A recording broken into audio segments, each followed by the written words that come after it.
Avant de commencer l'histoire, dites-nous d'où vous nous regardez en laissant un commentaire ci-dessous. Si vous aimez cette vidéo, n'oubliez pas de liker et de vous abonner. Passez une merveilleuse journée et profitez bien de l'histoire. Le penthouse de Manhattan qui couronnait la tour Larson se dressait à 68 étages au-dessus de la ville, mais son propriétaire ne s'était jamais senti aussi bas. Erik Larson gisait sur des draps de coton égyptien, sa silhouette autrefois puissante n'étant plus que l'ombre d'elle-même. La lumière du soleil tentait de pénétrer les rideaux partiellement tirés, créant des bandes dorées à travers la chambre qui ne parvenaient jamais tout à fait à l'atteindre.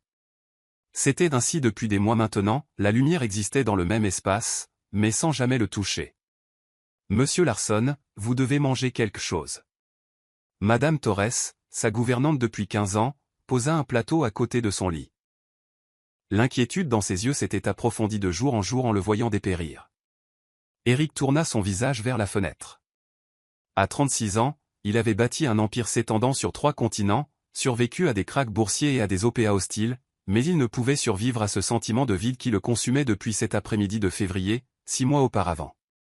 L'image était gravée dans sa mémoire, entrer dans la maison de plage des Hantons, entendre le rire de Sophia venant de l'étage, le suivre pour la trouver nue dans leur lit avec Lucas, son meilleur ami depuis l'université et le directeur financier de Larson Industries. « Je mangerai plus tard », murmura-t-il, la voix rauque à force de ne pas servir.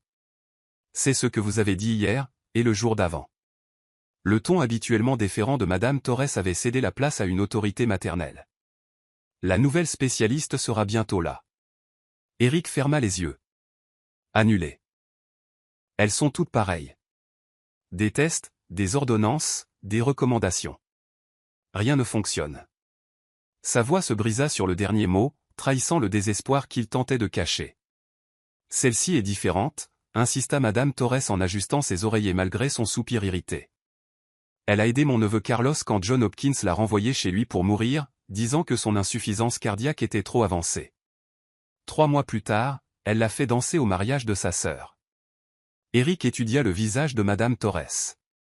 En 15 ans, elle ne lui avait jamais imposé ses opinions. Son insistance inhabituelle signalait quelque chose de plus qu'une simple inquiétude. Qu'est-ce qu'elle est?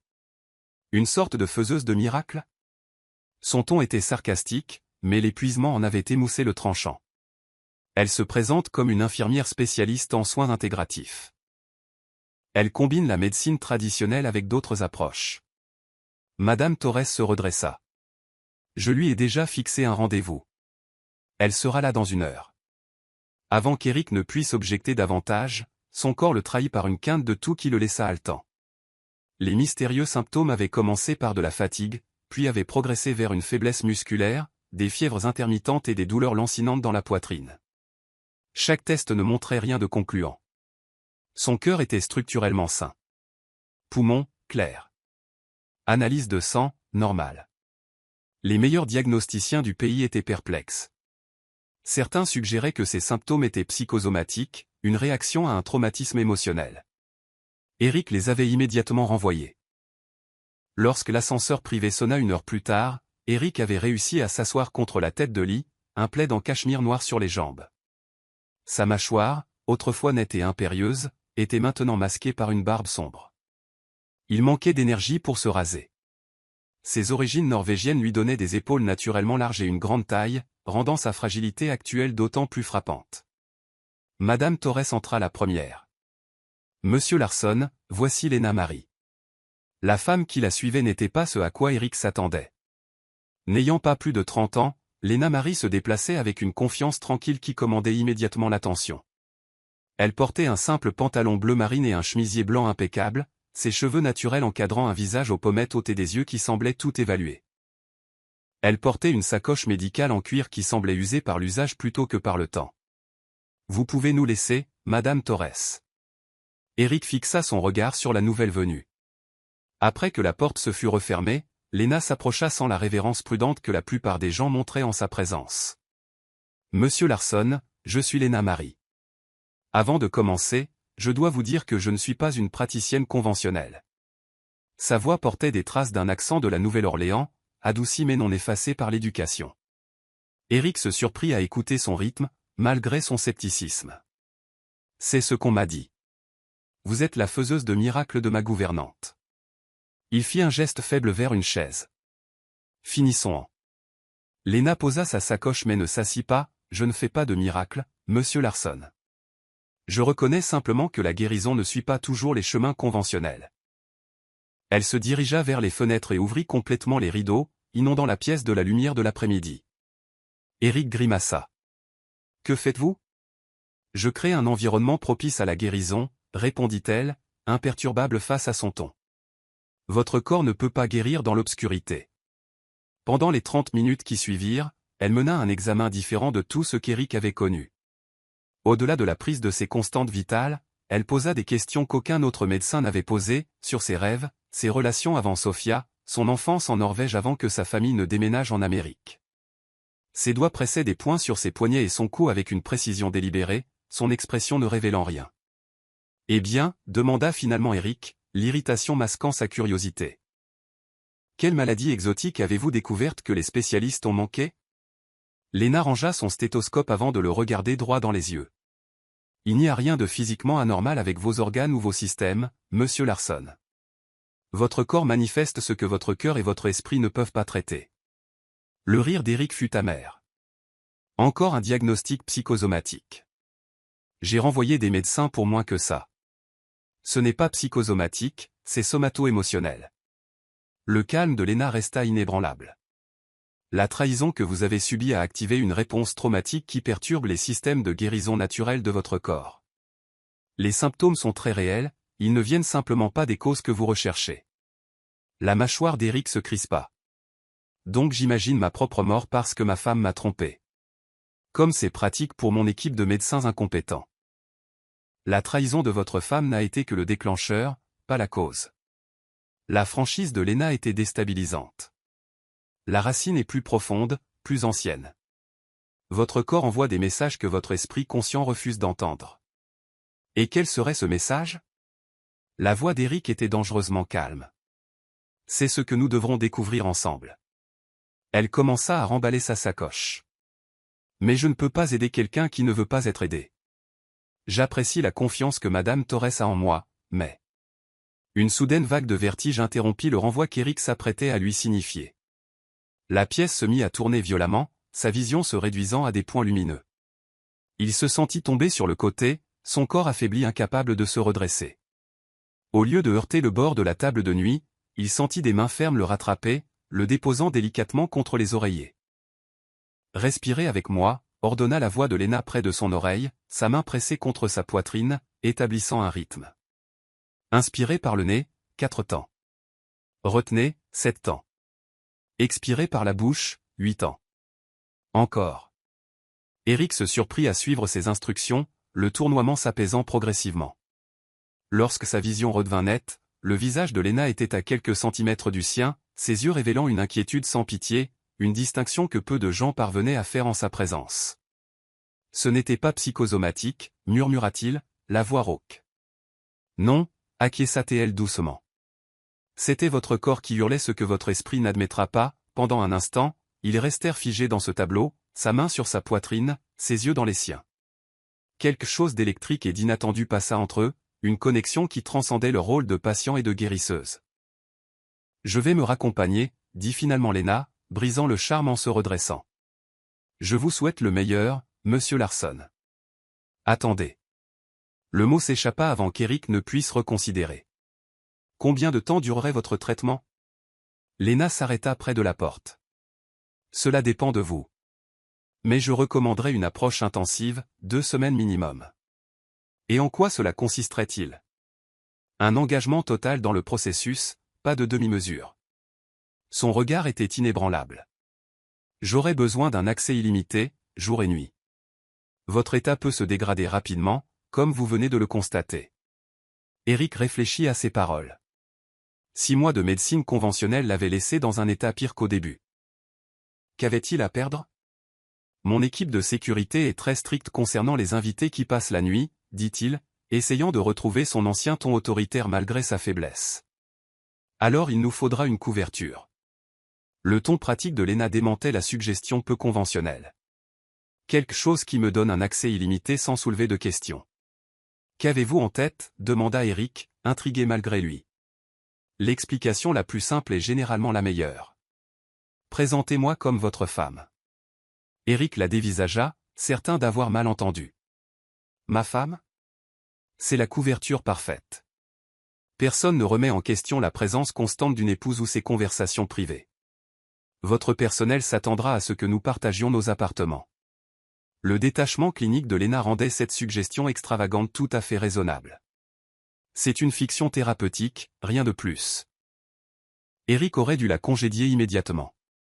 Au lieu de cela, il se surprit à y réfléchir.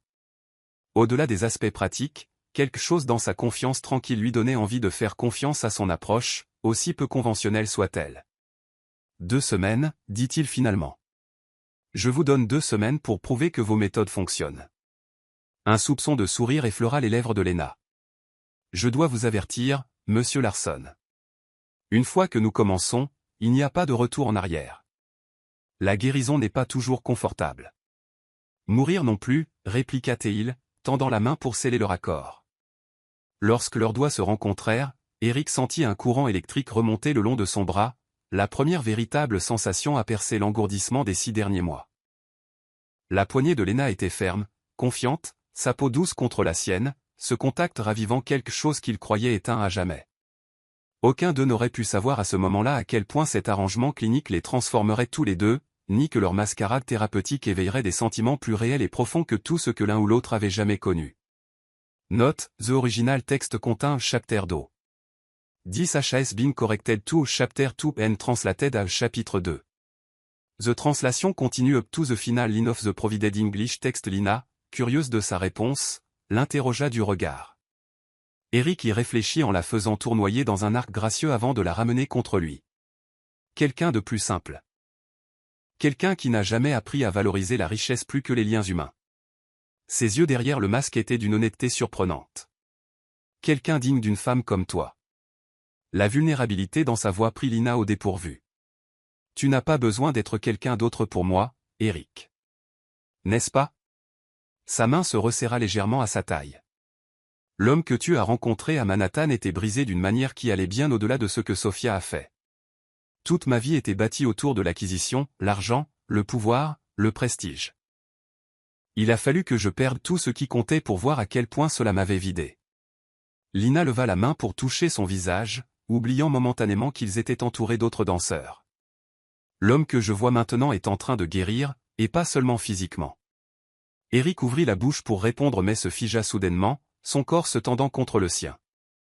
Suivant son regard à travers la salle de bal, Lina aperçut un couple qui les observait depuis le pied d'une colonne de marbre. Une femme blonde et élancée dans une robe rouge et un homme aux cheveux sombres en costume gris. Même derrière leurs masques ornés, quelque chose dans leur posture suggérait qu'ils les avaient reconnus. Sophia, confirma Eric, la voix tendue. Et Lucas. La magie de la soirée se brisa en un instant. La main d'Eric trouva celle de Lina, la saisissant avec une urgence soudaine. On s'en va. Sans attendre sa réponse, il la guida à travers la foule vers une porte latérale, se déplaçant avec l'aisance de quelqu'un qui connaissait intimement l'agencement du palazzo. Ils traversèrent une série de couloirs et débouchèrent sur un petit balcon privé surplombant un canal étroit. Comment ont-ils reconnu, demanda Lina, alors qu'Eric faisait signe avec urgence à un bateau-taxi qui passait. Peu importe. Son expression s'était durcie derrière le masque. Ce qui importe, c'est de t'éloigner d'eux. L'instinct protecteur dans sa voix la toucha, mais Lina reconnut aussi le mur qui se reconstruisait rapidement autour de lui, le mécanisme de défense qui avait failli détruire sa santé des mois plus tôt. Alors que le taxi accostait aux marches du balcon, Eric l'aida à monter à bord avant de la rejoindre. Ce n'est que lorsqu'ils s'éloignèrent rapidement du palazzo qu'il retira son masque, la mâchoire crispée par une émotion contenue. « Je suis désolé, dit-il finalement. Je ne m'attendais pas à ce qu'il soit là. » Lina retira son propre masque, étudiant son visage à la lumière intermittente des bâtiments qui défilaient. « Est-ce que ça va? » Non. Son honnêteté était surprenante. Les voir aurait dû me dévaster. C'est ce que je craignais depuis que j'ai quitté New York, que cette rencontre ne déclenche tout à nouveau. Il se tourna vers elle, son expression s'éclaircissant. Mais quand je les ai vus, tout ce que j'ai ressenti, c'était rien. Pas de douleur, pas de rage. Ils n'ont plus aucun pouvoir sur moi. La prise de conscience transforma ses traits, la tension s'effaçant pour laisser place à l'émerveillement. Prenant le visage de Lina entre ses mains, il l'embrassa avec une intensité qui lui coupa le souffle. « C'est toi qui as fait ça » murmura-t-il contre ses lèvres. « Tu as guéri plus que mon corps. » De retour au palazzo, leurs ébats prirent une nouvelle dimension. La passion d'Eric était alimentée par une libération émotionnelle plutôt que par la douleur. Il vénérait chaque centimètre de son corps avec une attention concentrée, suscitant chez Lina des réactions dont elle ne se savait pas capable.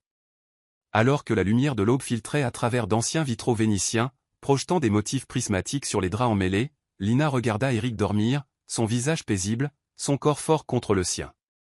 En quelques semaines à peine, il s'était transformé de patient en amant, sa guérison plus complète qu'elle n'aurait pu l'imaginer.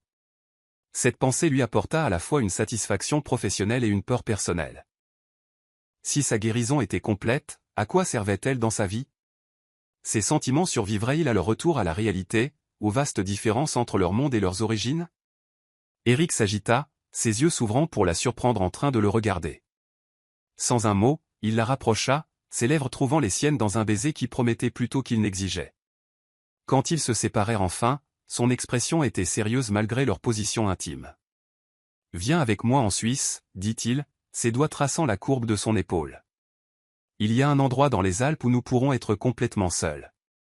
Pas de fantômes, pas de passé. Juste nous. » Lina savait qu'elle devrait suggérer de retourner à New York, de tester si leur lien pouvait survivre dans le monde réel. L'éthique professionnelle, abandonnée depuis longtemps, lui murmurait qu'elle avait besoin de distance pour évaluer si ses sentiments étaient authentiques ou simplement de la gratitude exaltée par la passion. Au lieu de cela, elle se retrouva à hocher la tête, s'abandonnant une fois de plus au courant qui passait entre eux. La Suisse, accepta-t-elle, scellant la décision d'un baiser qui s'approfondit rapidement en quelque chose de plus. La réalité finirait par les rattraper, mais pas aujourd'hui. Chapitre 5, Confession alpine. L'hélicoptère d'Eric franchit la dernière crête montagneuse, révélant une structure moderniste de verre et de bois qui semblait pousser organiquement depuis le paysage alpin. Niché au milieu de pins imposants avec des vues sur les sommets enneigés dans toutes les directions, le chalet paraissait à la fois imposant et parfaitement intégré à son environnement. « C'est à couper le souffle », dit Lina, sa voix à peine audible par-dessus les rotors de l'hélicoptère alors qu'ils commençaient leur descente. Eric lui serra la main, savourant son émerveillement. La propriété suisse était peut-être sa plus personnelle, non pas une acquisition commerciale ou un symbole de statut, mais une retraite qu'il avait conçue lui-même après avoir découvert cette vallée reculée des années auparavant. Le fait qu'il veuille la partager avec elle en disait plus sur ses sentiments que n'importe quel mot. Alors que l'hélicoptère se posait sur une plateforme d'atterrissage adjacente au chalet, Lina remarqua des détails invisibles depuis les airs, le toit végétalisé planté de végétation alpine indigène, les murs de verre qui reflétaient les montagnes tout en permettant des vues ininterrompues de l'intérieur, un ruisseau naturel détourné pour couler le long de la structure avant de tomber en cascade dans la vallée en contrebas. « Pas de personnel ici », expliqua Eric en l'aidant à descendre de l'hélicoptère. « Juste nous. J'ai pensé que tu apprécierais l'intimité. » La suggestion flottait entre eux. Pas de faux-semblants nécessaires ici, pas de rôle à jouer pour les autres. Dans ce paradis isolé, ils pouvaient simplement être Eric et Lina, libérés des complications de leur monde disparate. À l'intérieur, le chalet se révéla être un chef-d'œuvre de luxe discret. Des plafonds vertigineux soutenus par d'énormes poutres en bois créaient un espace central aéré, ancré par une cheminée en pierre assez grande pour y tenir debout. Des baies vitrées du sol au plafond encadraient le panorama alpin comme des installations d'art vivant, tandis que des meubles moelleux au ton neutre invitaient à la détente. La cuisine est approvisionnée, dit Eric en la guidant à travers l'espace principal, et il y a une piscine alimentée par une source chaude sur la terrasse inférieure. Tu as pensé à tout, observa Lina, faisant glisser ses doigts le long d'une rampe en bois lisse alors qu'il montait au deuxième niveau. La suite principale occupait tout l'étage supérieur, un espace à air ouvert où le lit faisait face à des fenêtres donnant sur la vallée. Une baignoire sur pied, placée devant un autre mur de verre, offrait aux baigneurs une vue imprenable sur les sommets enneigés. « Cet endroit te ressemble » dit Lina, étudiant Eric sur fond de montagne. « Plus que ton Pentouse à Manhattan. » Il se plaça derrière elle, ses bras encerclant sa taille alors qu'il contemplait le panorama. « C'est authentique. Pas conçu pour impressionner les autres, mais pour satisfaire quelque chose en moi. » Elle se pencha en arrière contre sa poitrine. « Tes autres maisons semblent organisées par un conservateur. Celle-ci semble habitée. Sa perspicacité le surprit. Peu de gens prenaient la peine de regarder au-delà de sa richesse pour voir l'homme en dessous. Pourtant, Lina parvenait constamment à percer ses couches avec une précision déconcertante. Ce soir-là, ils préparèrent le dîner ensemble, un repas simple de fromage alpin, de pain croustillant et de charcuterie locale, accompagné de vin d'un vignoble voisin. Alors que l'obscurité tombait dehors, Eric alluma l'immense cheminée, transformant l'espace avec des jeux de lumière et d'ombre. Ils s'assirent sur un tapis de fourrure devant le feu, des verres de vin à la main. Le caractère domestique de la scène les frappa tous les deux. Ce n'était pas la passion fiévreuse de Venise ou le désir ensoleillé de Santorin, mais quelque chose de tout aussi puissant, une intimité qui transcendait le physique. « Raconte-moi quelque chose que tu n'as jamais dit à personne, » dit Lina, son profil doré par la lumière du feu. Eric y réfléchit, faisant tourner le vin dans son verre. « Mon père ne m'a jamais dit qu'il m'aimait, » répondit-il finalement, la confession sortant plus facilement qu'il ne s'y attendait. Pas une seule fois en 36 ans. L'expression de Lina resta ouverte, encourageante sans pitié. « Parle-moi de lui. » Henrik Larsen était un immigrant d'Oslo qui a bâti une compagnie maritime à partir de rien.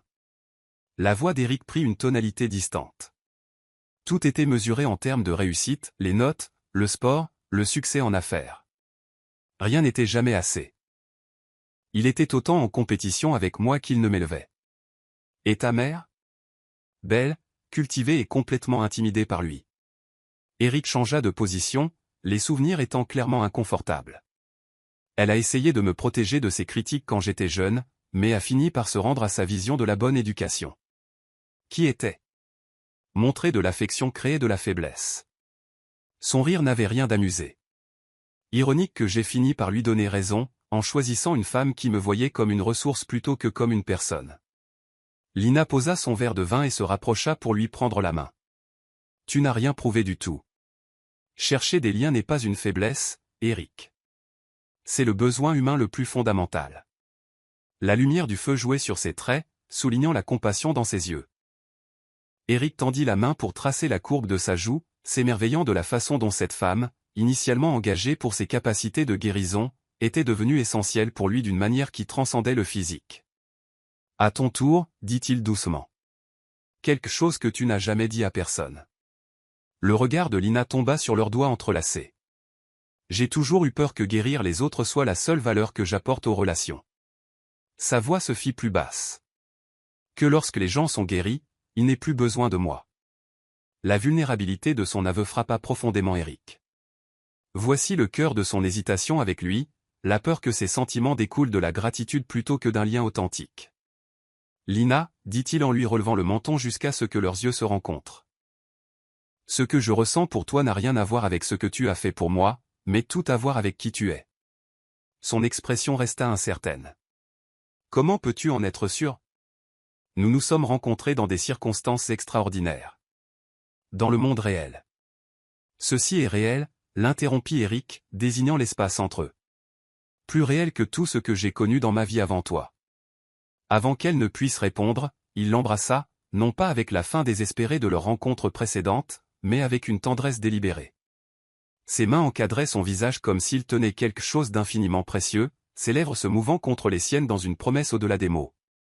Quand ils se séparèrent enfin, les yeux de Lina restèrent fermés un battement de cœur, comme pour savourer la sensation. Quand ils s'ouvrirent, Eric vit que quelque chose avait changé dans leur profondeur, un abandon à la possibilité. Le feu crépita et lança des étincelles alors que les vêtements étaient jetés. Leurs corps se rejoignirent sur le tapis de fourrure dans sa lueur chaude. Contrairement à leur rencontre passionnée à Venise, cette union avait une qualité différente, une révérence qui reconnaissait les émotions plus profondes qui coulaient maintenant entre eux. Plus tard, enveloppée dans un plaid en cachemire devant les braises mourantes, Lina posa sa tête sur la poitrine d'Eric, écoutant le rythme régulier de son cœur. Ses doigts traçaient des motifs paresseux le long de sa colonne vertébrale, aucun des deux ne ressentant le besoin de rompre le silence paisible. Les jours suivants se déroulèrent à un rythme qui leur était propre, les matinées passées à randonner dans la neige immaculée, les après-midi à explorer leur corps avec une familiarité croissante, les soirées à partager des histoires devant le feu. Dans cet air raréfié de la montagne, loin des complications de leur vie habituelle, ils créèrent un monde privé où seuls eux existaient. Le 4e jour, Eric suggéra une expédition en raquette vers un belvédère isolé, accessible uniquement en hiver lorsque le lac gelé en contrebas pouvait être traversé en toute sécurité.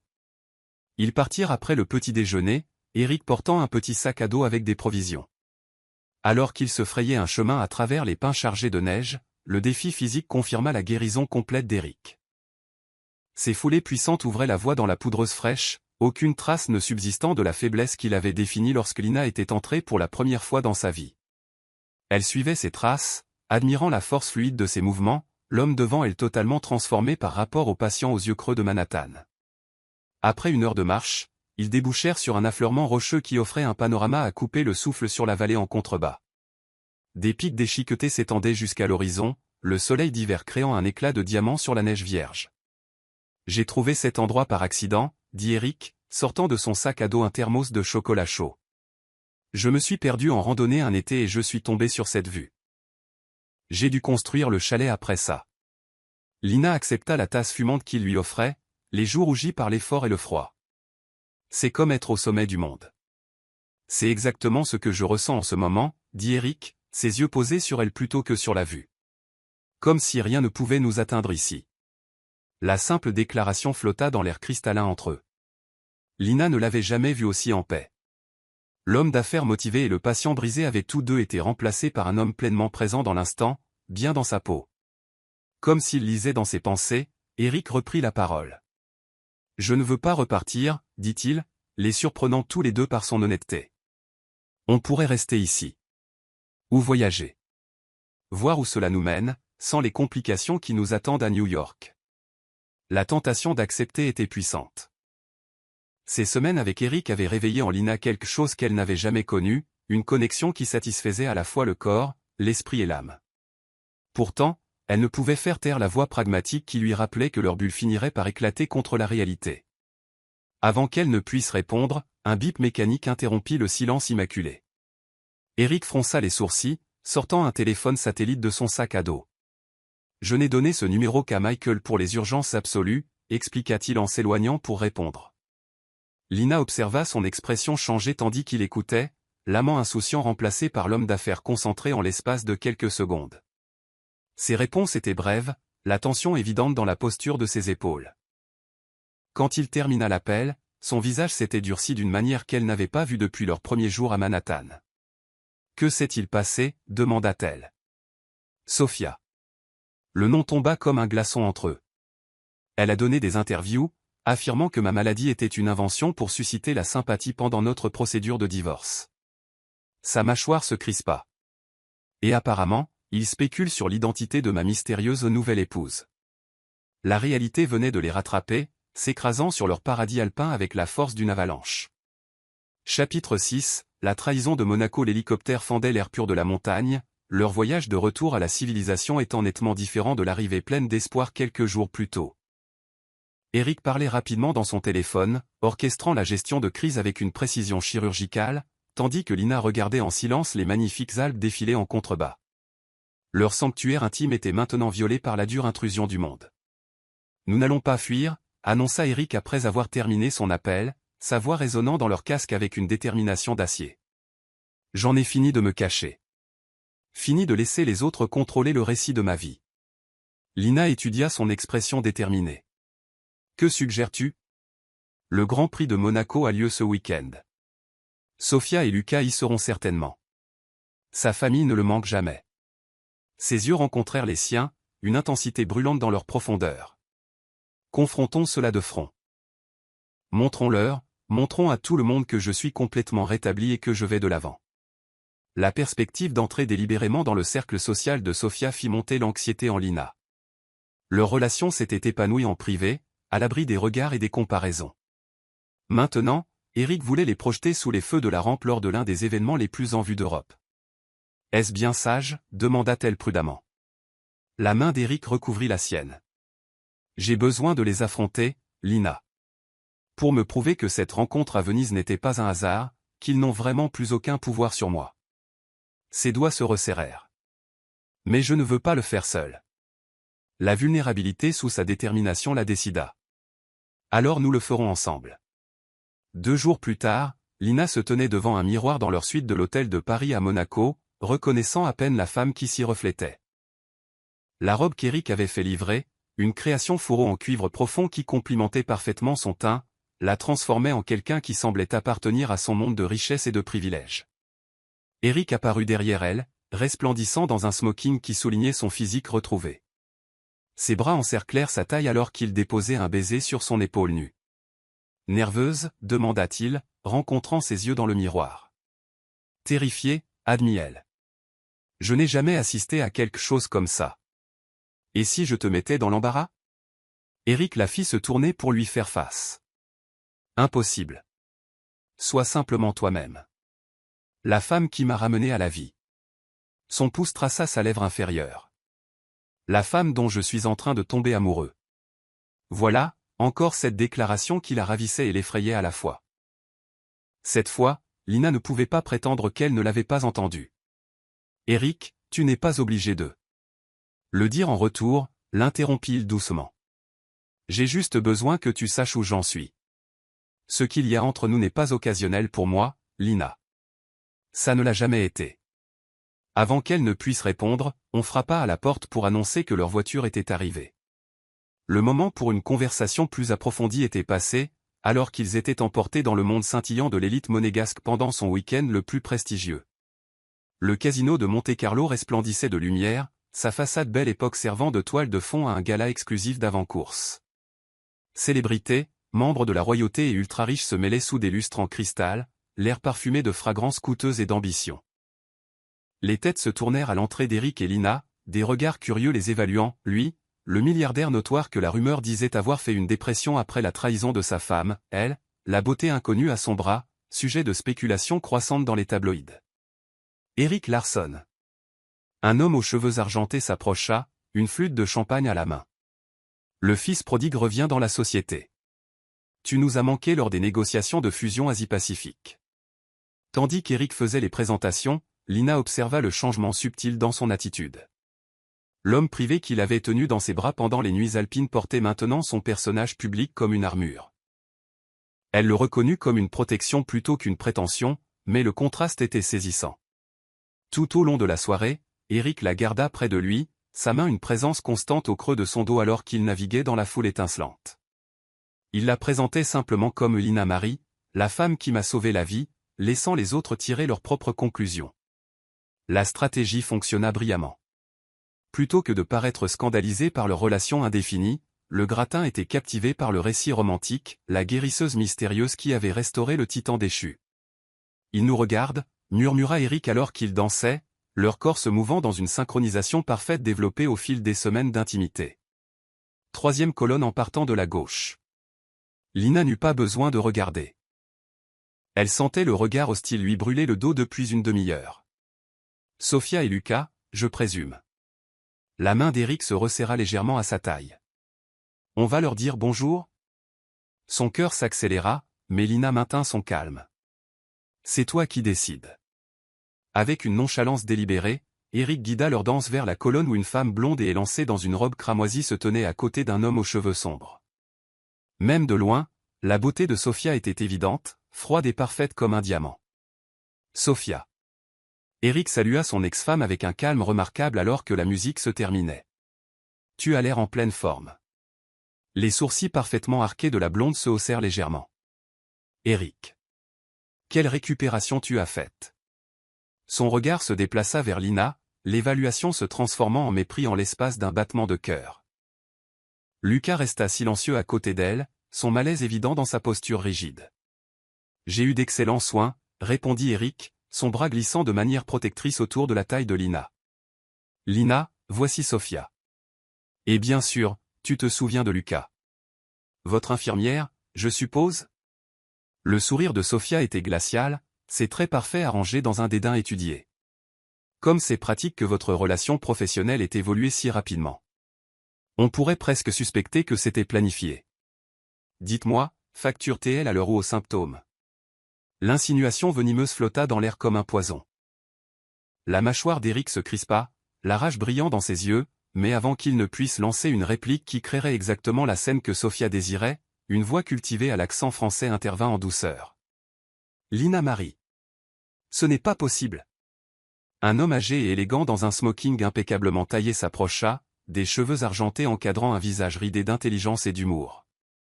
Lina le reconnut immédiatement, une surprise sincère remplaçant sa tension. « Docteur Fournier. »« Le même, dit-il en lui prenant chaleureusement les mains. Quand j'ai entendu des rumeurs sur une infirmière américaine faisant des miracles en Europe, je me suis demandé si ce ne serait pas mon étudiante la plus brillante. » Le calme parfait de Sophia vacilla légèrement en observant le respect évident dans la manière du docteur Fournier envers Lina. « Vous vous connaissez ?» demanda Eric, incapable de cacher sa curiosité. « Le docteur Fournier était mon mentor pendant mon stage clinique à Johns Hopkins, » expliqua Lina. « Ses recherches sur les techniques de guérison corps-esprit ont constitué le fondement de mon approche. »« Que vous avez clairement perfectionné, » dit le docteur Fournier avec une fierté indubitable. « Vos résultats avec Monsieur Larson sont tout simplement remarquables, d'après ce que j'ai lu. » La tentative d'humiliation de Sophia s'était retournée contre elle de façon spectaculaire. Plutôt que d'apparaître comme une croqueuse de diamants ou une opportuniste, Lina était maintenant validée par l'un des innovateurs médicaux les plus respectés d'Europe. « Peut-être vous joindrez-vous à moi pour déjeuner demain chez moi, » continua le docteur Fournier. « J'ai une proposition qui pourrait vous intéresser professionnellement. » Avant que Lina ne puisse répondre, Sophia intervint avec une gaieté forcée. « Comme c'est fascinant. Mais Eric veut sûrement garder sa miraculée près de lui. Après tout, qui sait quand il pourrait avoir à nouveau besoin d'un traitement. » L'implication grossière provoqua un éclair de colère sur les traits d'Eric, mais le docteur Fournier répondit le premier. « Ma chère, dit-il à Sophia, son ton agréable mais ses yeux froids, la guérison est un don que peu possède authentiquement. Les talents de Lina Marie seraient reconnus dans n'importe quel cercle où l'intelligence est plus valorisée que d'autres attributs. » Le teint parfait de Sophia rougit face à la douce réprimande. Sans un mot de plus, elle prit le bras de Lucas et l'entraîna, la défaite évidente dans la raideur de son départ. « Femme redoutable », observa le docteur Fournier en regardant Sophia s'éloigner. Mais pas de la manière qui compte vraiment.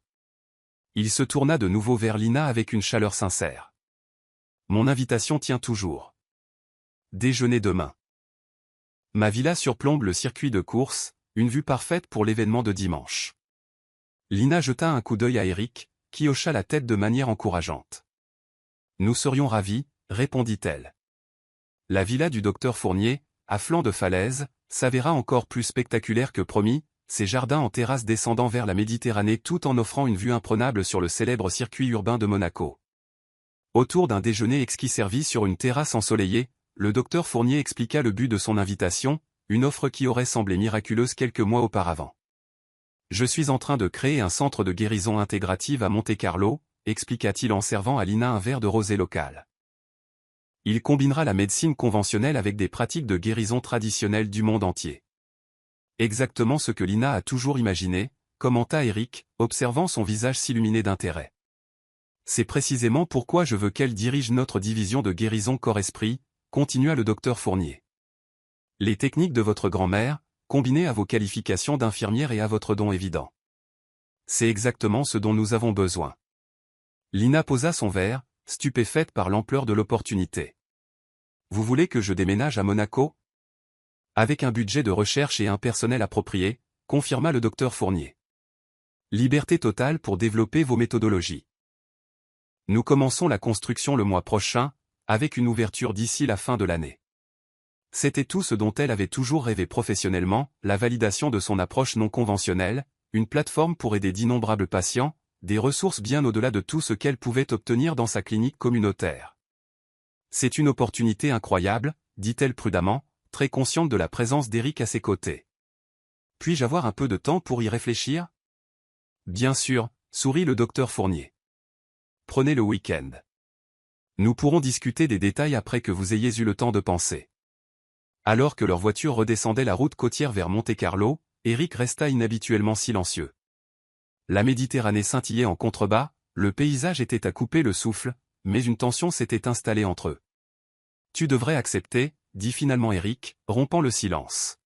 « C'est parfait pour toi. » Lina étudia son profil, notant le contrôle attentif de son expression. « Cela signifierait déménager à Monaco. »« J'ai une propriété ici, » répondit-il avec une légèreté forcée. « Je pourrais facilement établir une base européenne. » La solution pratique ne pouvait pas répondre à la question plus profonde qui flottait entre eux. Que étaient-ils exactement l'un pour l'autre? Amants, certainement. Amis, oui. Mais au-delà de ça, aucun n'avait défini l'avenir qu'ils envisageaient ensemble. Est-ce ce que tu veux? Demanda Lina doucement. Que nous continuions ce. Quoi que ce soit. À Monaco? Les mains d'Éric se crispèrent sur le volant. Ce que je veux, c'est que tu poursuives tes rêves. Sans compromis pour personne, y compris moi. Sa voix s'adoucit.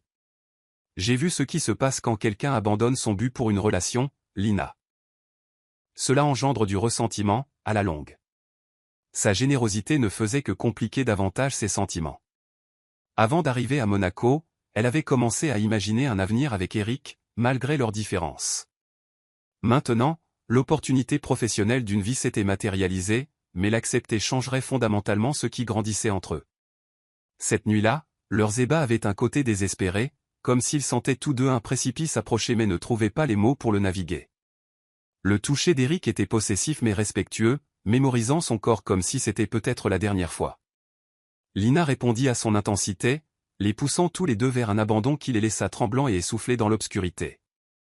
Plus tard, alors qu'Éric dormait à côté d'elle, Lina se glissa hors du lit et se dirigea vers le balcon de la suite. Monaco scintillait en contrebas, magnifique et étranger. Pourrait-elle construire une vie ici? Éric déménagerait-il vraiment pour elle, ou était-ce simplement ce qu'il pensait qu'elle voulait entendre? Son téléphone bipa doucement, signalant un email entrant. En l'ouvrant, elle découvrit un lien vers un tabloïd en ligne avec pour objet « Tu devrais voir ça ». L'article qui se chargea lui glaça le sang. Sous le titre « L'infirmière de Larson démasquée », il détaillait de prétendues preuves de l'historique de Lina Marie ciblant des patients fortunés, avec un schéma avéré de séduction à des fins financières. Les preuves étaient entièrement fabriquées, mentionnant des patients qu'elle n'avait jamais traités, des incidents qui ne s'étaient jamais produits, mais présentés avec suffisamment de détails spécifiques pour paraître crédibles. Pire encore, il révélait que leur mariage était un simulacre, menaçant la réputation commerciale d'Éric comme dommage collatéral dans cette campagne de diffamation. La source restait anonyme, mais le timing était trop parfait pour être une coïncidence, survenant immédiatement après l'offre du docteur Fournier. Lina s'appuya contre la balustrade du balcon, l'esprit en ébullition. Si elle restait avec Éric, ses attaques continueraient, nuisant à sa réputation en même temps qu'à la sienne.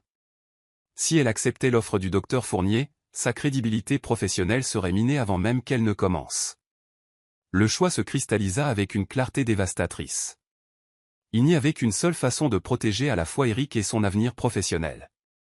À l'aube, elle avait fait sa petite valise et écrit une note expliquant sa décision de retourner seule à New York. Les ragots finiraient par s'estomper si elle se retirait de la vie d'Éric. L'offre du docteur Fournier pourrait être reconsidérée une fois le scandale apaisé. Alors qu'elle posait la note sur son oreiller, à côté de la forme endormie d'Éric, les larmes brouillèrent sa vision.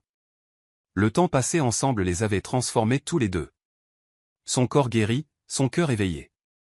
Mais peut-être que c'était là leur but dans la vie de l'autre, depuis le début, une guérison temporaire que ni l'un ni l'autre n'avaient attendue mais dont tous deux avaient eu besoin. Avec un dernier regard sur l'homme qui était devenu si inopinément essentiel pour elle, Lina ferma doucement la porte de la chambre d'hôtel derrière elle.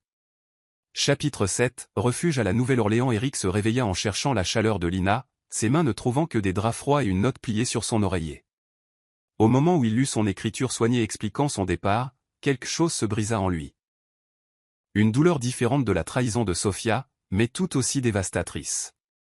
Ce n'était pas une trahison, mais un sacrifice. Lina était partie non pour le blesser, mais pour le protéger du scandale. Cette connaissance ne rendait pas son absence moins douloureuse, mais plus insupportable. Comment pouvait-il lutter contre son abnégation, sa protection mal avisée qui le coupait plus profondément que n'importe quelle trahison? En moins d'une heure, Éric avait mis son équipe de sécurité à la recherche de Lina à Monaco, mais elle avait complètement disparu. Elle avait quitté l'hôtel avant l'aube, pris un taxi pour Nice, et de là, sa piste s'était perdue. Ses appels allaient directement sur la messagerie vocale, ses emails restaient sans réponse. Une semaine plus tard, de retour à New York, Éric regardait la silhouette de Manhattan depuis son bureau pentouze. Physiquement, il restait en bonne santé, la guérison de Lina avait complètement pris racine. Émotionnellement, il se sentait vidé, pris dans un entre-deux entre l'homme brisé qu'il était avant et l'homme qu'il avait entrevu devenir avec elle. « Nous avons trouvé quelque chose », annonça Michael en entrant avec une tablette. Le Conseil de l'Ordre des infirmières a reçu une plainte anonyme remettant en question l'éthique de Lina Marie dans votre traitement. Ils ont suspendu sa licence en attendant l'enquête. Le poing d'Eric s'abattit violemment sur son bureau. C'est l'œuvre de Sophia. Demande à notre équipe juridique. Déjà sur le coup, l'interrompit Michael. Mais il y a plus. Lina Marie a officiellement démissionné de son poste à la clinique de Harlem. Selon ses collègues, elle a complètement quitté New York. La révélation frappa Eric comme un coup physique. Lina avait perdu non seulement lui, mais aussi sa réputation professionnelle, la carrière pour laquelle elle avait travaillé si dur, tout cela parce qu'elle avait accepté de l'aider quand personne d'autre ne le pouvait. Trouvez-la, ordonna Eric, la voix tendue par une émotion contenue. Quoi qu'il en coûte. Dans les semaines qui suivirent, Eric se lança dans 2 missions parallèles, laver le nom de Lina et la localiser. Son équipe juridique démantela systématiquement les fausses accusations portées contre elle, tandis que des enquêteurs privés cherchaient la moindre trace de l'endroit où elle aurait pu aller. La percée vint d'une source inattendue. Le docteur Fournier appela de Monaco avec des informations qu'il pensait qu'Eric devrait avoir. Après que Lina Marie a décliné mon offre si soudainement, j'ai eu des soupçons sur cet article opportun, expliqua le docteur. Mon équipe a retracé l'article jusqu'à une société écran appartenant à la holding familiale de Sophia. Pouvez-vous le prouver, demanda Eric, l'espoir renaissant pour la première fois depuis des semaines. C'est déjà fait, confirma le docteur Fournier. Mes avocats ont tout transmis à votre équipe ce matin. Ce devrait être plus que suffisant pour blanchir le nom de Lina Marie. Armé de ces preuves, Eric confronta directement Sophia dans son appartement de Manhattan, enregistrant leur conversation comme ses enquêteurs l'avaient conseillé. Face à des preuves irréfutables, elle admit avoir orchestré la campagne de diffamation par jalousie et par dépit. Tu n'étais jamais censé te rétablir, cracha-t-elle, son beau visage déformé par l'amertume. Tu étais censé sombrer, faire des erreurs en affaires, devenir l'ex-mari pitoyable pendant que je prospérais avec Lucas. Au lieu de ça, j'ai trouvé Lina, répondit calmement Eric. Une infirmière de rien du tout, venue de nulle part, se moqua Sophia.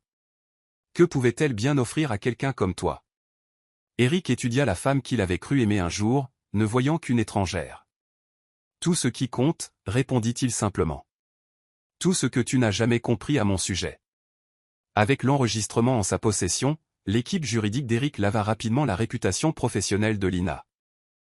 Le Conseil de l'Ordre des infirmières rétablit sa licence avec des excuses officielles, et les tabloïds qui avaient publié les fausses histoires imprimèrent des rétractations.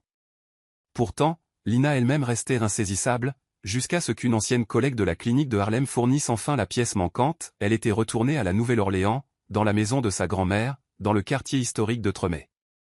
Le jet privé d'Eric atterrit à la Nouvelle-Orléans par un après-midi doux étouffant. L'air était lourd d'humidité et du parfum des magnolias.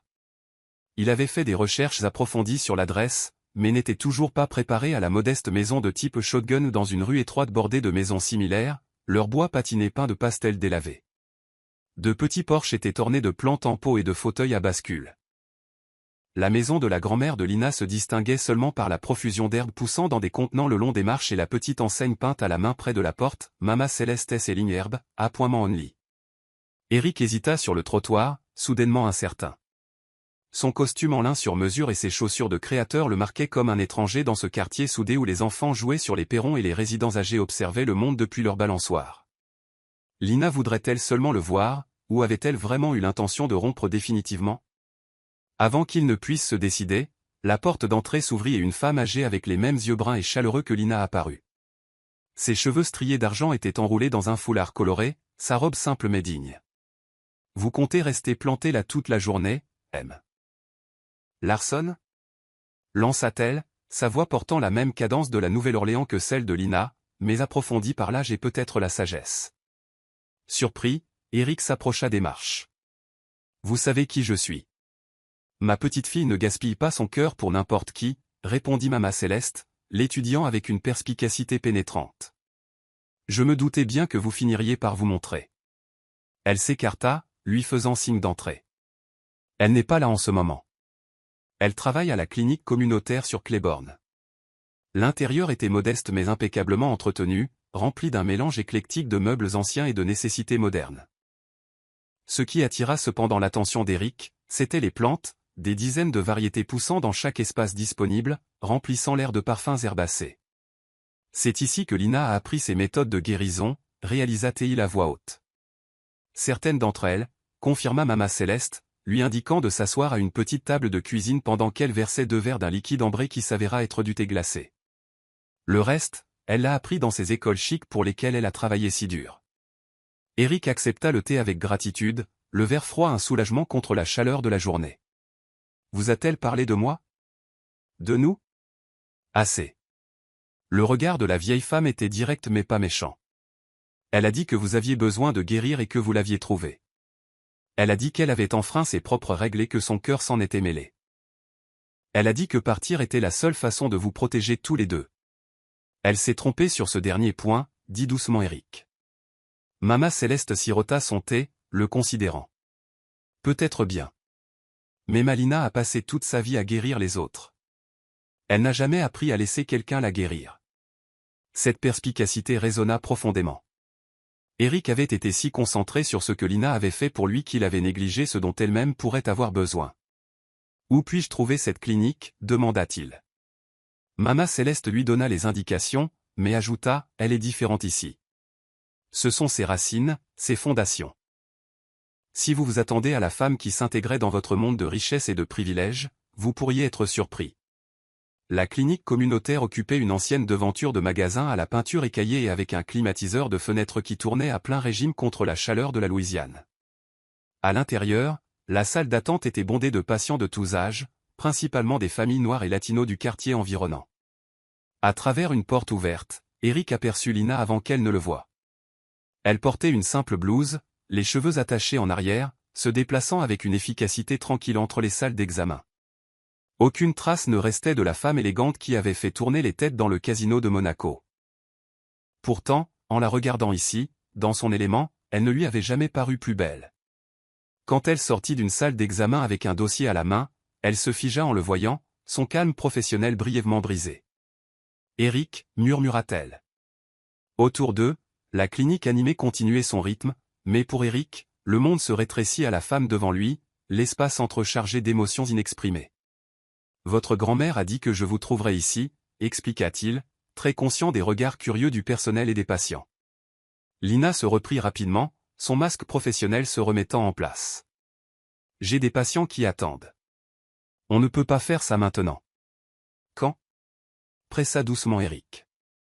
Elle jeta un coup d'œil à l'horloge. « Je finis à 7 heures.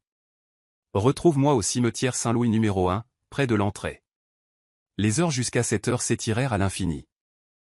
Eric se promena dans le quartier français, essayant d'absorber la ville qui avait façonné Lina, de comprendre cette pièce vitale de son identité. La Nouvelle-Orléans pulsait de vie autour de lui, la musique s'échappant des portes, les arômes mêlés de la cuisine créole, les habitants et les touristes naviguant dans les rues étroites avec un égal enthousiasme. Cette ville vibrante et passionnée expliquait tant de choses sur Lina, sa résilience, sa croyance en une guérison qui transcendait la compréhension conventionnelle, sa capacité à embrasser les complexités de la vie sans jugement.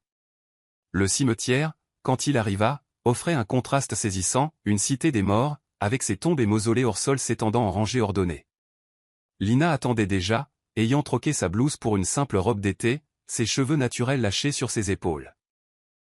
En la revoyant, Eric sentit quelque chose se remettre en place en lui, une reconnaissance d'une justesse essentielle, malgré toutes leurs complications. « Tu as lavé mon nom » dit-elle sans préambule. « Le Conseil de l'Ordre m'a contacté la semaine dernière. »« Sophia a tout avoué » confirma Eric. « Ta réputation est entièrement restaurée. » Lina hocha une fois la tête, les bras croisés de manière protectrice sur son corps. « Merci pour ça. »« Je ne l'ai pas fait en attendant de la gratitude » dit doucement Eric. « Je l'ai fait parce que c'était juste. » Ils marchèrent ensemble à travers le cimetière en silence, le soleil de fin de soirée projetant de longues ombres sur la pierre patinée. Autour d'eux, la Nouvelle-Orléans se préparait pour la nuit, les sons lointains du jazz et des rires portés par l'air humide. « Pourquoi es-tu parti comme ça » demanda finalement Eric, la question qui l'avait hanté pendant des semaines. Lina s'arrêta à côté d'une tombe ornée, décorée d'offrandes fanées. « Pour te protéger. Ta réputation, tes intérêts commerciaux. Tout était en danger à cause de moi. » « Ce n'était pas à toi de prendre cette décision » répliqua Eric, la frustration perçant dans sa voix. Je ne suis plus un patient fragile, Lina. Je suis un homme qui tombait amoureux de toi. Le temps passé ne lui échappa pas. La douleur vacilla sur ses traits avant qu'elle ne détourne le regard. Monaco a clairement montré que nos mondes sont trop différents, Eric.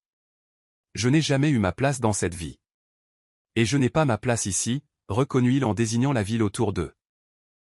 Mais ça ne veut pas dire qu'on ne peut pas trouver notre propre endroit, ensemble. Lina secoua la tête, peu convaincue. C'était un beau rêve, ce que nous avons eu en Europe. Mais les rêves se terminent quand la réalité s'immisce. Sauf si on se bat pour eux, insista Eric, comblant la distance entre eux pour lui prendre les mains. J'ai passé 6 semaines à te chercher, Lina.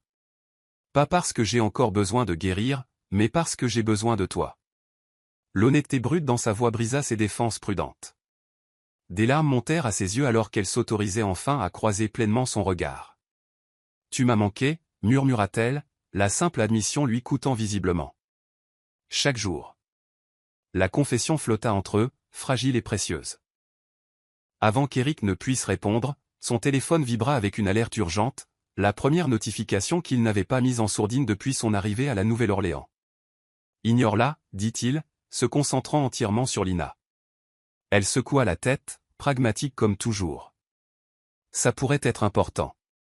À contre-cœur, Eric vérifia l'écran, son expression passant à l'inquiétude. Il y a un ouragan qui se forme dans le Golfe. Catégorie 3, prévu de se renforcer en catégorie 4 avant de toucher terre. 36 heures. Il l'appelle l'ouragan Katrina. Une expression proche de la résignation traversa les traits de Lina. Les ordres d'évacuation ne vont pas tarder. Tu devrais partir tant que les vols sont encore possibles. Je ne pars pas sans toi, déclara fermement Eric. Je ne peux pas partir, répliqua Lina. Grand-mère refuse d'évacuer. Elle dit qu'elle a survécu à pire que n'importe quel ouragan, et la clinique a des patients qui auront besoin d'aide pour se préparer. Eric reconnut la détermination dans sa posture, la même force tranquille qui avait d'abord captivé son attention dans sa chambre à Manhattan. Alors je reste aussi, décida-t-il sur le champ. Eric, sois raisonnable. Je suis raisonnable, l'interrompit-il. Je t'ai perdu une fois à cause d'un malentendu et de suppositions. Je ne te perdrai pas à nouveau à cause d'une tempête. Alors que le crépuscule s'épaississait autour d'eux, ils se trouvaient dans une impasse qui reflétait leur situation plus générale, 2 personnes de mondes différents, liées par des sentiments qu'aucun ne pouvait nier, faisant face à des forces hors de leur contrôle. Le son lointain des sirènes d'urgence brisa l'instant, un avertissement prémonitoire de ce qui approchait. Sans plus de discussion, ils quittèrent le cimetière ensemble, unis, du moins, face au défi immédiat de se préparer à la tempête imminente.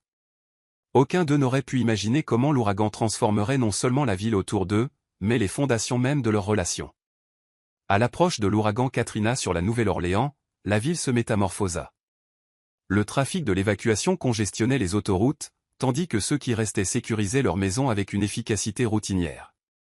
Eric se retrouva dans la cuisine de Mama Céleste, aidant à emballer de précieuses herbes et remèdes dans des contenants étanches. La vieille guérisseuse avait catégoriquement refusé d'évacuer. « Laissez-moi au moins organiser l'arrivée d'un générateur et de provisions », insista Eric. Mama Céleste lui lança un regard scrutateur. « Nous acceptons votre aide, monsieur Larson, mais comprenez que nous ne sommes pas des assistés. Nous survivons parce que nous savons comment faire. » Eric reconnut qu'il était l'étranger ici, sa richesse insignifiante face à la tempête approchante et à la fierté profondément enracinée de cette famille. « Considérez cela comme un partenariat, pas de la charité, proposa-t-il. Ce soir-là, Eric trouva Lena sur le petit porche arrière, observant les nuages sombres s'amonceler. « J'ai réservé une chambre d'hôtel au Windsor Court, dit-il. En hauteur, à l'épreuve des ouragans. Nous pourrions tous y aller. » Lena secoua la tête. Elle ne quittera pas ses plantes. Elle représente 5 générations de savoir de guérisseur. Son regard resta fixé sur le ciel qui s'assombrissait. D'ailleurs, Trem est notre foyer. On affronte les menaces différemment sur son propre terrain. La tempête imminente mettait en lumière leurs différences fondamentales, l'instinct d'Eric de contrôler les circonstances contre l'acceptation par Lena des forces hors de son contrôle. Pourtant, d'une manière ou d'une autre, ces différences semblaient maintenant être des forces complémentaires plutôt que des barrières. La clinique a appelé, poursuivit Lena. plusieurs patients âgés du quartier n'ont pas de moyens de transport. Nous allons prendre de leurs nouvelles ce soir. Je viens avec toi, déclara fermement Eric. Les heures qui suivirent révélèrent une facette de Lena qu'Eric avait entrevue mais jamais pleinement observée, son lien profond avec sa communauté.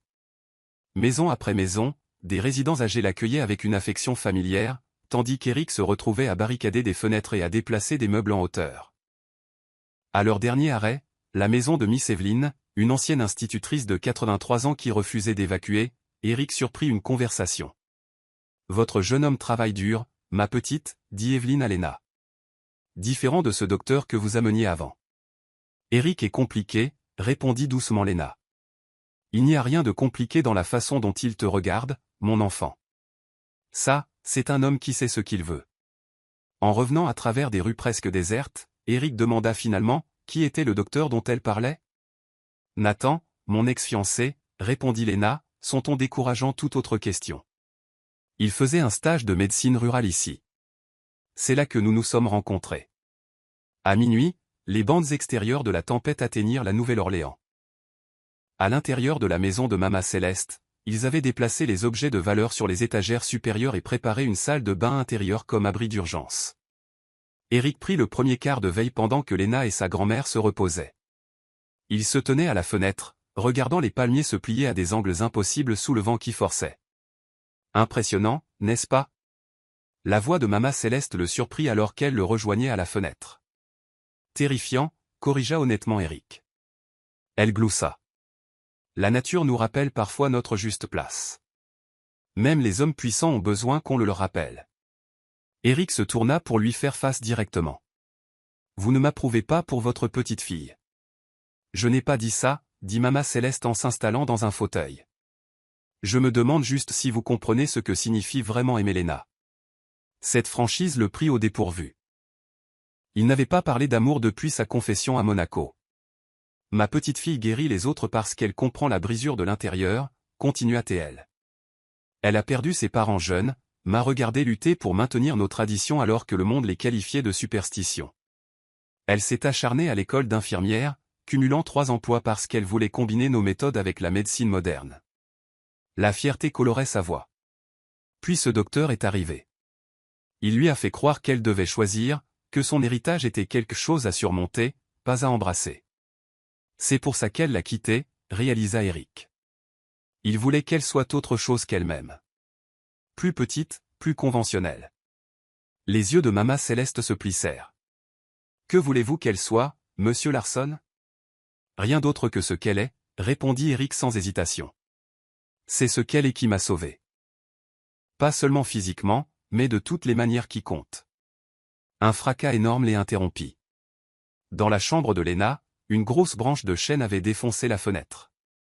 Pendant l'heure qui suivit, ils travaillèrent ensemble pour sécuriser la fenêtre brisée avec des planches et du plastique. L'œil arrive, annonça Mama Céleste. Nous aurons une brève accalmie. Profitez-en pour vérifier le toit. En moins d'une heure, le vent hurlant cessa brusquement. Eric suivit Lena sur le toit par une petite trappe. La vue était surréaliste. La dévastation dans toutes les directions.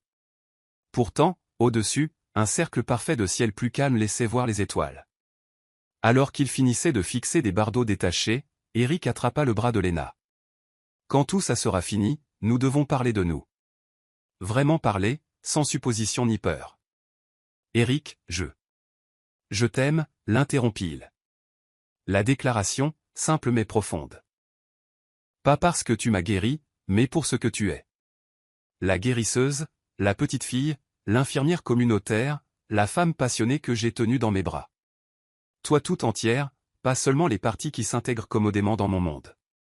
Avant que Lena ne puisse répondre, Mama Céleste appela d'en bas avec urgence, Lena, au téléphone. La clinique est inondée. Miss Evelyn est piégée. Après une brève conversation, l'expression de Lena se durcit de détermination. L'eau monte vite. Miss Evelyn est coincée dans son grenier. Elle est diabétique et a laissé son insuline en bas. Tu ne peux pas sortir là-dedans, protesta Eric, tout en reconnaissant la futilité de son objection. Elle mourra sans ça, déclara simplement Lena, enfilant déjà une veste de pluie. Alors nous y allons tous les deux, déclara Eric en attrapant sa propre veste. Les rues étaient devenues des canaux, une eau trouble charriant des débris. Ils naviguèrent prudemment dans une petite barque provenant de la remise de Mama Céleste, Eric fournissant la force pour la propulser, tandis que Lena dirigeait leur course. La rue de Miss Evelyn était à peine reconnaissable, l'eau atteignant le toit des porches. Ils trouvèrent la vieille femme piégée dans son grenier, appelant faiblement par une petite fenêtre. « Nous ne pourrons pas retourner à Trême avant que l'œil ne soit passé », cria Lena par-dessus le vent qui reprenait. La clinique est plus proche et sur un terrain plus élevé. À l'intérieur de la clinique communautaire, les lumières de secours jetaient un éclairage fantomatique. Lena emmena immédiatement Miss Evelyn dans une salle d'examen, trouvant des réserves d'insuline et commençant le traitement. Alors que l'ouragan atteignait son second pic, projetant des débris contre les fenêtres de la clinique, Eric aida Lena à installer confortablement Miss Evelyn. « Tu devrais te reposer aussi, dit-il, notant son épuisement. « Je vais bien, insista TL automatiquement. « Non, tu ne vas pas bien, répliqua TL doucement. « Et ce n'est pas grave. Même les guérisseurs ont besoin de repos parfois. » Avec un soupir, elle s'affaissa sur une chaise, acceptant la bouteille d'eau qu'Eric lui offrait. « Ce que tu as dit sur le toit, » commença Lena avec hésitation, à propos de m'aimer tout entière. « Je le pensais, » l'interrompit Eric. « Mais j'ai besoin de savoir s'il y a une partie de toi qui pourrait m'aimer tout entier aussi. » « Eric, j'ai commencé à tomber amoureuse de toi avant même de me l'avouer, » confessa Lena. « J'ai senti quelque chose dès le premier instant où je t'ai vu, brisé, amer, mais toujours essentiellement toi. »« Alors pourquoi être parti à Monaco ?» demanda-t-il. « Parce que j'étais terrifié, » admit elle. « Pas seulement du scandale, mais de me perdre dans ton monde, de ne pas être assez. »« Ne pas être assez ?» répéta Eric, incrédule. « Lena, tu es tout. » Le bâtiment frémit violemment alors que quelque chose heurtait le toit. Les lumières clignotèrent, puis les plongèrent dans l'obscurité. Ils se précipitèrent dans le couloir pour découvrir qu'une partie du plafond s'était effondrée dans la chambre de Miss Evelyn. Eric ne vit que la vieille femme allongée juste sous la section qui s'écroulait. Sans réfléchir, il se jeta en avant, la protégeant de son corps alors que les débris s'abattaient. Une douleur explosa dans son dos et ses épaules. En baissant les yeux, il découvrit un morceau de métal déchiqueté, enfoncé dans son bras, le sang coulant abondamment. « Ne bouge pas » ordonna Lena, soudain à ses côtés, ses mains de guérisseuse évaluant déjà les dégâts. Après avoir retiré le métal et nettoyé la plaie, Lena utilisa des bandelettes adhésives et des pansements compressifs pour la refermer. « Tu as de la chance » lui dit-elle. 5 centimètres plus à gauche et nous aurions une conversation très différente. Il semble approprié que tu me recouses à nouveau, réussit à sourire faiblement Eric. La boucle est bouclée. Le professionnalisme de Lena se fissura, l'émotion transparaissant alors qu'elle lui touchait le visage. Ne plaisante pas. Tu aurais pu être tué. Ça en valait la peine, murmura-t-il en attrapant sa main. Quelque chose changea dans l'expression de Lena, une reconnaissance qui transcendait leurs circonstances. Eric avait agi instinctivement pour protéger une étrangère, se risquant sans hésitation. Tu n'as jamais eu besoin de guérison, chuchota TL, la révélation naissant dans ses yeux comme un lever de soleil. Ton corps était brisé, mais ton cœur, ton être essentiel a toujours été entier. J'étais aveugle de ne pas l'avoir vu avant. Ma grand-mère m'a dit quelque chose que je n'ai jamais vraiment compris jusqu'à cet instant, que les vrais guérisseurs reconnaissent l'âme de l'autre à travers le temps et les circonstances. Que lorsque nous nous trouvons, nous créons quelque chose de plus puissant que ce que chacun pourrait manifester seul. La main d'Eric se resserra autour de la sienne, ses yeux ne quittant jamais son visage. Est-ce que c'est ce que nous avons trouvé? Ce que nous sommes l'un pour l'autre? Au lieu de répondre par des mots, Lena se pencha en avant, ses lèvres rencontrant les siennes dans un baiser qui transcendait le désir physique, une reconnaissance d'âme jumelle, une acceptation d'une connexion destinée, le profond retour au foyer de deux âmes qui avaient enfin trouvé leur moitié manquante. Dehors, l'ouragan Katrina poursuivait sa trajectoire destructrice, ignorant qu'il avait forcé une profonde révélation, que parfois, la guérison la plus profonde ne vient pas de la réparation de ce qui est brisé, mais de la reconnaissance de ce qui demeure, incassable, entier. Chapitre 9, la tempête. Intérieur et extérieur, l'aube se leva sur une Nouvelle-Orléans dévastée. L'ouragan Katrina était enfin passé, laissant la destruction dans son sillage, rues inondées, bâtiments endommagés, chaînes centenaires déracinées. La clinique où Eric, Lena et Miss Evelyn s'étaient abrités était endommagée mais intacte, un témoignage de sa construction robuste et de la chance. Le bras blessé d'Eric lançait sous le bandage soigné de Lena, mais son esprit ne s'était jamais senti aussi entier. Quelque chose de fondamental avait changé entre eux pendant ces heures terrifiantes, les dernières barrières se dissolvant dans le creuset de la tempête. Les rues sont encore inondées, mais les services d'urgence se mobilisent, rapporta Lena en revenant de vérifier la radio d'urgence de la clinique. Ils donnent la priorité aux installations médicales. Nous devrions avoir de l'aide d'ici quelques heures. Eric étudia son visage, épuisé mais déterminé, une traînée de boue sur sa joue, les cheveux en désordre après les événements de la nuit. Même débraillée et épuisée, elle irradiait une force qui n'avait rien à voir avec la puissance physique. « Que se passe-t-il maintenant » demanda-t-il doucement. La question englobait bien plus que leur situation immédiate. Lena comprit sa signification. Elle s'assit à côté de lui sur la table d'examen où il se reposait, sa main trouvant la sienne. « Je ne sais pas, » admit-elle.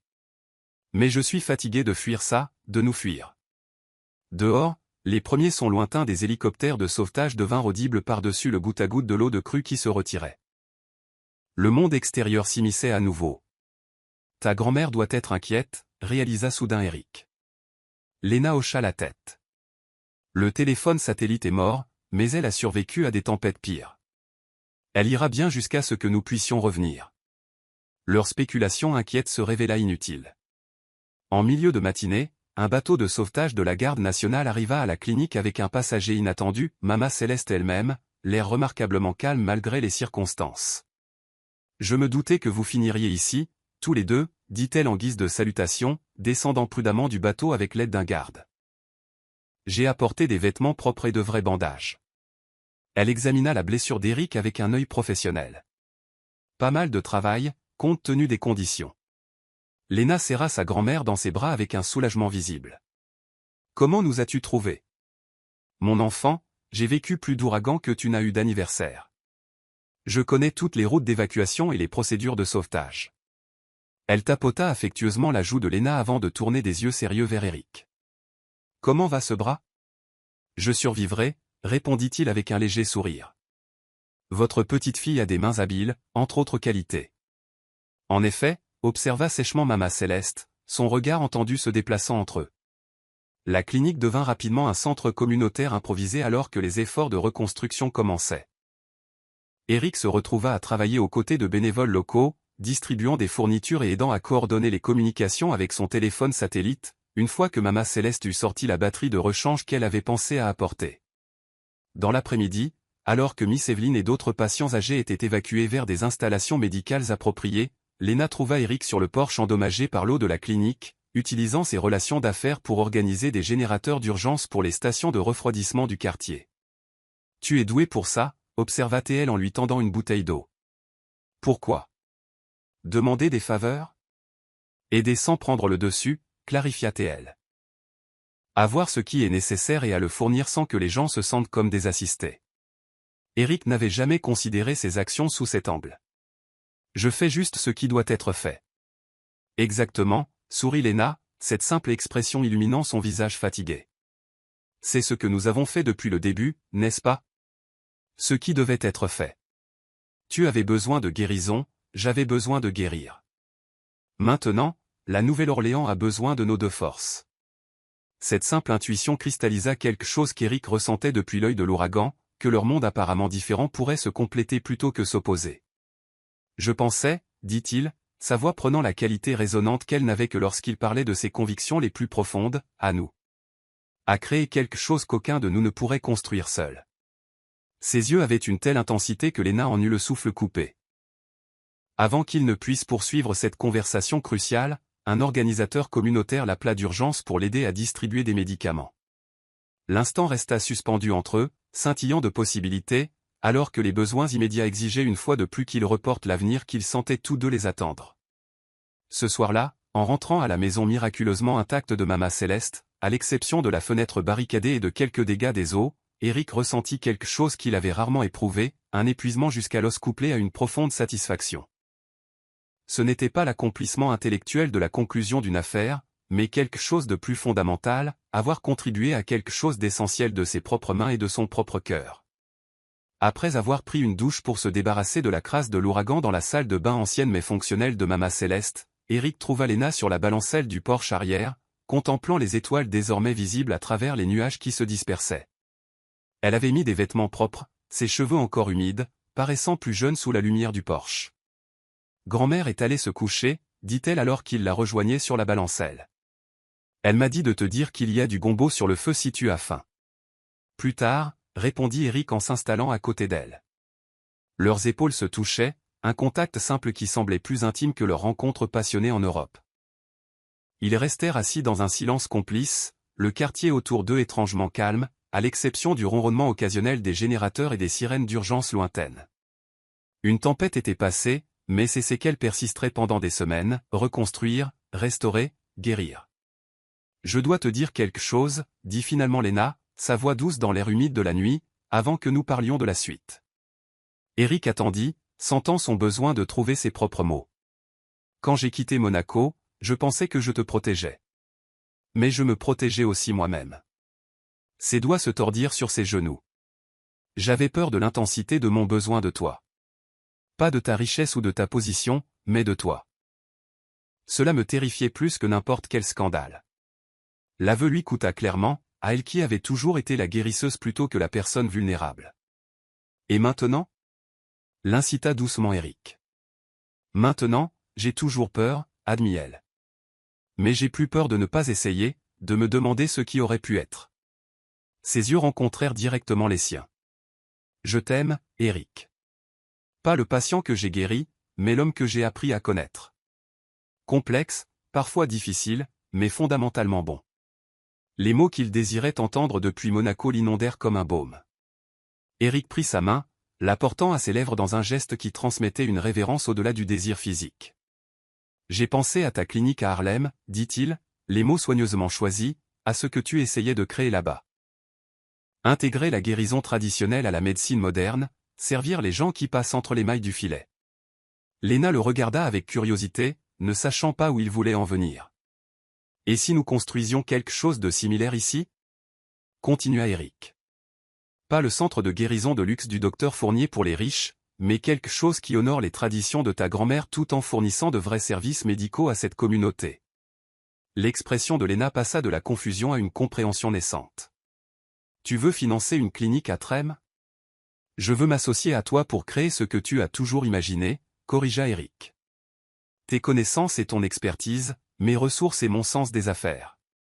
Quelque chose qu'aucun de nous ne pourrait créer seul. » La proposition flottait entre eux, pas seulement une opportunité professionnelle, mais un plan pour leur avenir commun.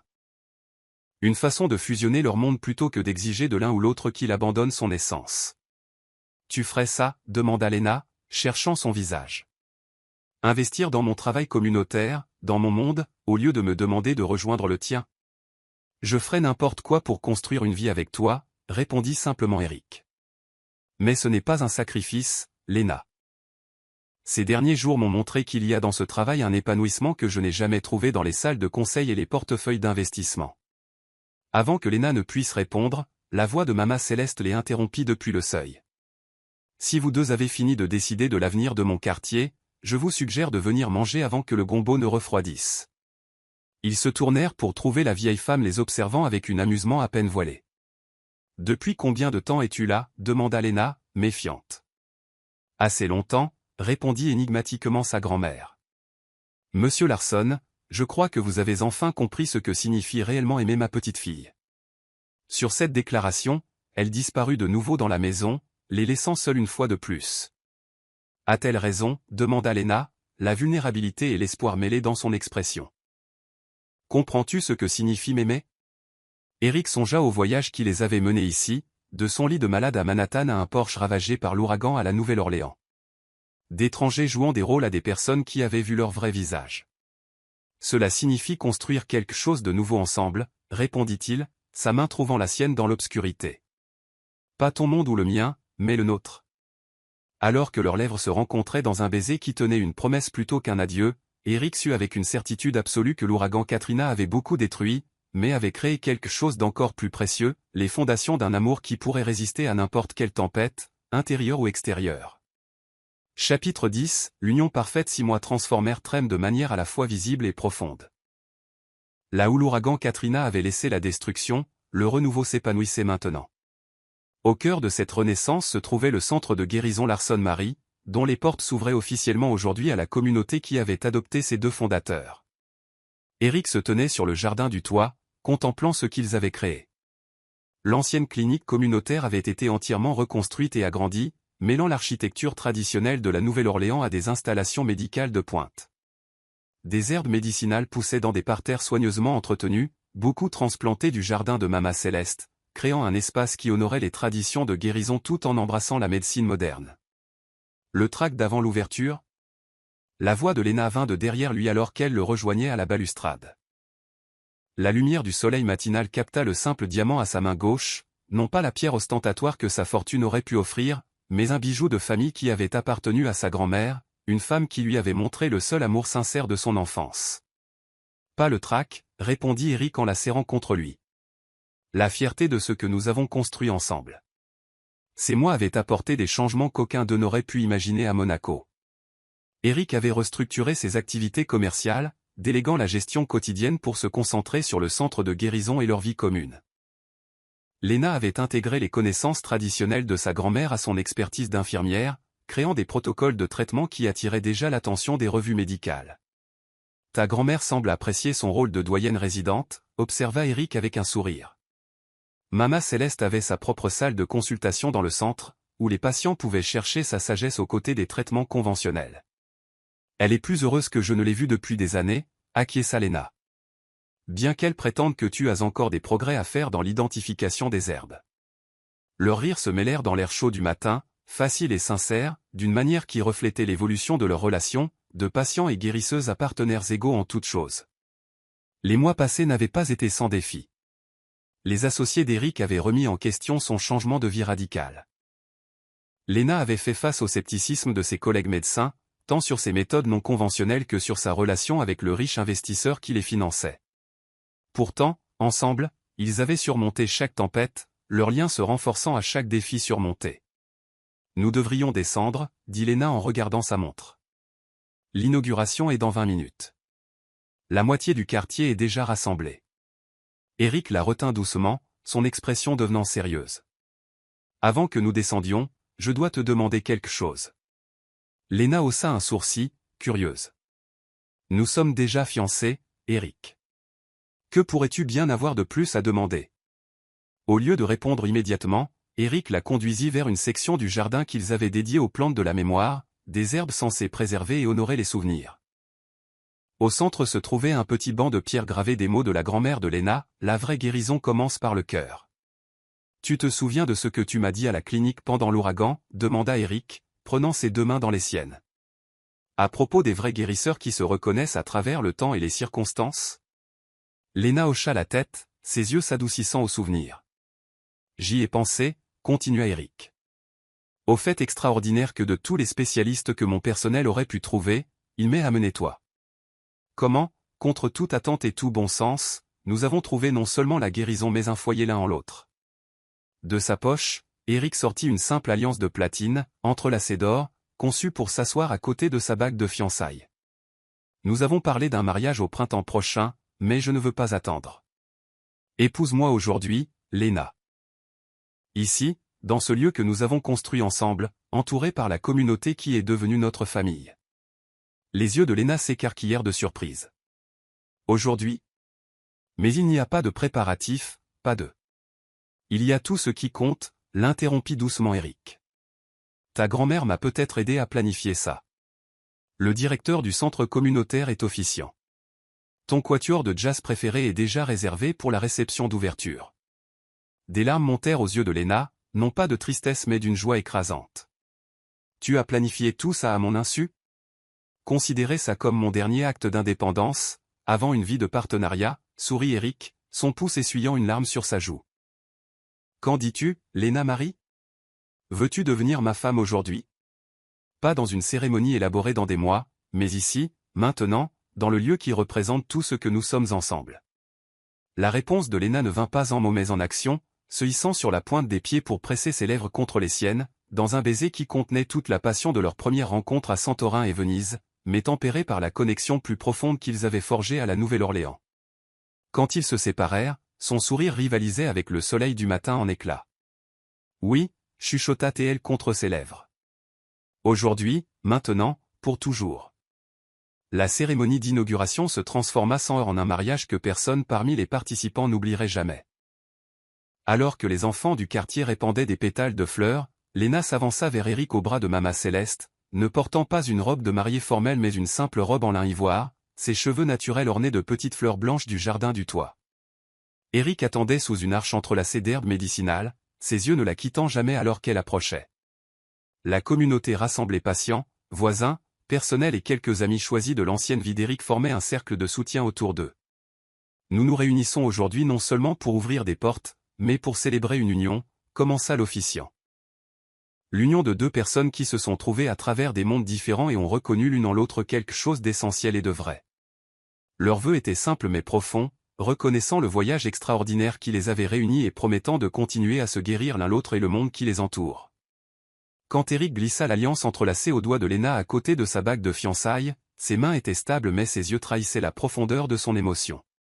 Par le pouvoir qui m'est conféré, je vous déclare maintenant mari et femme, déclara l'officiant sous des applaudissements enthousiastes. Que ce que la guérison a uni, nul ne le sépare.